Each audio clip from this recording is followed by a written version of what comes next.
माँ काली की पूजा। माँ काली की पूजा क्या हम गृहस्थ जीवन में रहकर कर सकते हैं? माँ की पूजा हम कर सकते हैं? माता काली की पूजा के क्या नियम होते हैं? यह लोग बहुत ज़्यादा परेशान रहते हैं इस बात से, उनको बहुत बुरी तरह डराया जाता है कि माता काली की गृहस्थ जीवन में रह के पूजा नहीं करनी चाहिए। तो जय जय महाकाली।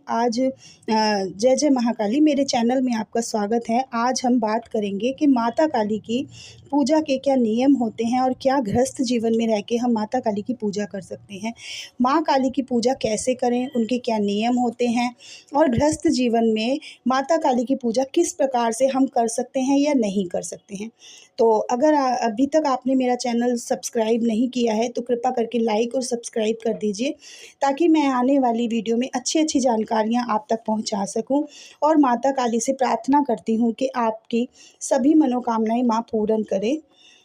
तो आज हम बात करेंगे कि जब हम माता काली की पूजा करते हैं और गृहस्थ जीवन में रहकर माँ की पूजा करते हैं, तो अनजाने में हमसे कोई गलती ना हो जाए, हम कोई गलती ना कर बैठें, यही बात हम सोचते रहते हैं और यही बात का हमें ध्यान भी रखना चाहिए। पहली बात, आप अपने घर के मंदिर में माँ काली की सौम्य स्वभाव की सुंदर सी तस्वीर लगाएं। माँ की एक बहुत प्यारी सुंदर स्वभाव की तस्वीर लगाएं। आपको अगर नहीं मिल रही है सुंदर स्वभाव की तस्वीर, तो आप गूगल से, नेट से सर्च करके उसे बनवा लीजिए। तो वह एक सौम्य स्वभाव की तस्वीर ऐसी होनी चाहिए कि आपकी नज़र ना हटे, आप माँ को निहारते रहें। माँ हंस रही हैं, नीले रंग के वस्त्र पहने हुए होने चाहिए, लाल वस्त्र पहने हुए होने चाहिए। देखिए, काला रंग जो है वह उग्रता को प्रदान करता है, तो आप थोड़ा सा काले रंग वाली तस्वीर ना लाएं, एक सुंदर सी तस्वीर, माँ की मनमोहक तस्वीर लेकर आएं। और माँ का आसन जो आप रखेंगे अपना, वह लाल रंग का आसन रखिए, लाल रंग का आसन प्रयोग कीजिए।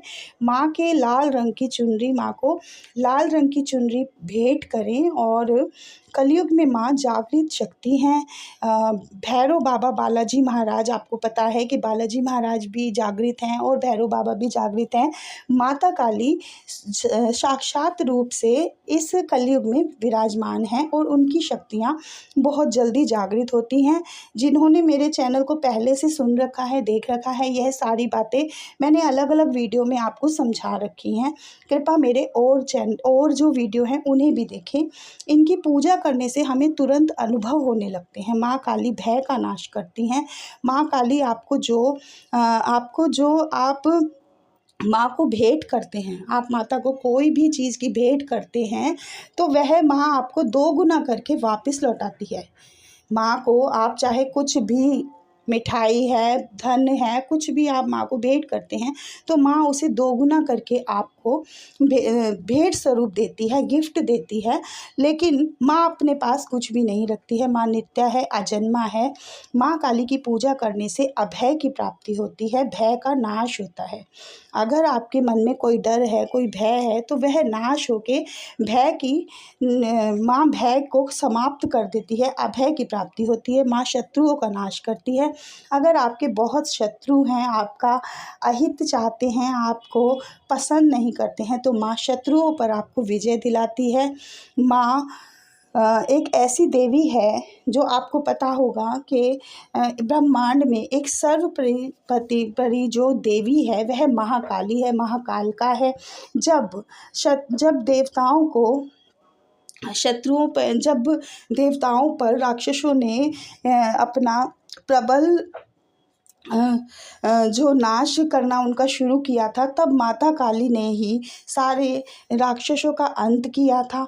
और माँ काली को शक्ति रूप में भी इसीलिए पूजा गया था, रक्त बीज का नाश किया था। तो माँ काली सारी चिंताओं से मुक्ति देने वाली हैं। माँ काली की जो देखिए जो वर्णन है वह भी हम इतनी आसानी से नहीं कर सकते। माँ काली की जो महिमा है वह बहुत बड़ी है, बहुत बड़ी गाथा है। माँ बहुत बड़ी देवी है। अगर यह किसी पे प्रसन्न हो जाती हैं तो उसको कोई भी पराजय नहीं कर सकता है, उसकी तो जय होनी ही है। महाकाली के जो भक्त होते हैं वह सबसे अलग होते हैं, अडिग होते हैं, निडर होते हैं और यह अगर कोई माँ काली का भक्त है तो उसे यह अपने अंदर दिखाई देता होगा, वो दुनिया से निराले और अलग ही होते हैं। माँ काली और अपने बीच की बातें आप किसी के साथ शेयर ना करें कभी भी। माँ काली के बीच में, आपके बीच में पूजा करते वक्त जो अनुभव होते हैं वह कृपा करके किसी को भी ना बताइए। माँ को पसंद नहीं है, अच्छा नहीं लगता है कि आप माँ बेटे की बातें, माँ बेटी की बातें आप किसी दूसरे को बताते हैं। माँ काली की पूजा करते हुए हमसे कुछ गलतियाँ हो जाती हैं, जैसे आप माँ की पूजा करते हुए आप मंत्र का जाप करते हैं, मंत्र को सही से नहीं बोलते हैं, तो मंत्र का सही से जाप कीजिए। अगर आप क्रीम कालिकाय मंत्र का जाप करते हैं, ओम क्रीम कालिकाय नमः, तो ओम क्रीम कालिकाय नमः का जाप कीजिए। किसी भी शाबर मंत्र को जल्दी से जपने से अच्छा है कि आप माँ के बीज मंत्र का जाप करें। जितनी पावर शाबर मंत्र में होती है उससे अधिक पावर माँ के बीज मंत्र में है, तो माँ के बीज मंत्र का जाप करें।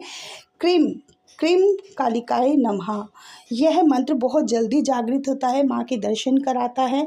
तो इसलिए ज़्यादा किसी उसमें ना पड़ के तामझाम में आप माँ को मना रहे हैं, माँ को प्यार कर रहे हैं, तो माँ के बीज मंत्र का जाप करें। मैंने इस पर एक प्रॉपर वीडियो बना रखा है, आप उसे जाकर चेक कीजिए। और माँ के माध्यम से मैं याद दिलाती हूँ, मैं माँ से, देखिए माँ भगवती सात्विक हैं, आप माँ को भोग दे रहे हैं, तो माँ को ये मत सोचिए कि माँ सात्विक भोग से प्रसन्न नहीं होगी, आप शराब अंडा मीठ ही चढ़ाएंगे तभी माँ आप पे प्रसन्न होंगी। ऐसा जो है ये एक भ्रम है कि तांत्रिकों ने ही माँ को पाया है। देखिए अगर किसी ने माँ काली को पाया है तो वह गृहस्थ जीवन में ही पाया है। माता काली अपने सीधे स्वभाव वाले बच्चों पर ही प्रसन्न होती हैं, उन्हीं को अपनी ममता प्रदान करती हैं। और देखिए माँ को शराब अंडा मीट ना चढ़ाकर माँ इतनी सुंदर और इतनी प्यारी हैं कि आप माँ को एक बतासा और 2 लौंग पर भी मना सकते हैं। आप 2 लौंग घी में भिगो के और 1 बताशा और 2 हरी इलायची पे भी माँ को खुश कर सकते हैं, माँ आपके सारे ही कार्य करेंगी। ये नहीं है कि आप माँ को बकरा चढ़ाएंगे तभी माँ प्रसन्न होंगी, इसलिए भूल कर भी माँ को तामसिक भोग ना दें।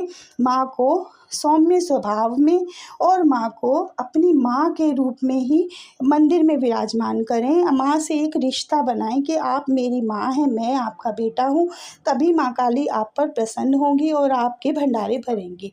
आप अगर माँ को शमशानी शक्तियों की तरह से गृहस्थ जीवन में चलाएंगे तो आपको कोई ना कोई परेशानी हो सकती है। इसलिए मैं आपको यही सलाह और मशवरा देती हूँ कि आप माँ को सौम्य स्वभाव में अपनी माँ के रूप में मंदिर में विराजमान कीजिए, उनसे एक रिश्ता बनाइए और माँ को लौंग बतासे का सात्विक भोग चढ़ाइए, हलवा चढ़ाइए, पूड़ी चढ़ाइए, खीर चढ़ाइए, अनार चढ़ाइए। तो ऐसे भोग आपको चढ़ाने हैं और सौम्य स्वभाव में माँ की पूजा करनी है, आराधना करनी है। माँ को दूध पिलाइए, चीनी मिलाकर पानी पिलाइए। माँ को एक घर में जैसे आप रहते हैं, आपके माँ बाप रहते हैं, उसी तरह से आपको ट्रीट करना है। यह नहीं कि आप जब माँ को माँ की तरह से पूजेंगे तो माँ आपका कभी बुरा नहीं करेंगी और गृहस्थ जीवन में आप निसंकोच होकर पूजा कर सकते हैं। माँ बहुत दयालु हैं, बहुत अच्छी हैं, माँ से डरने की ज़रूरत नहीं है बिल्कुल भी। अगर आपको कोई गुमराह करता है, डराता है, तो उसने कभी माँ का ना रूप देखा है, ना ही माँ को कभी देखा है, माँ के दर्शन नहीं किए हैं। जिन्होंने माँ के दर्शन किए हैं वह माँ को माँ रूप में ही पूजते हैं। मैं आशा करती हूँ आपको मेरी जानकारी अच्छी लगी होगी। जय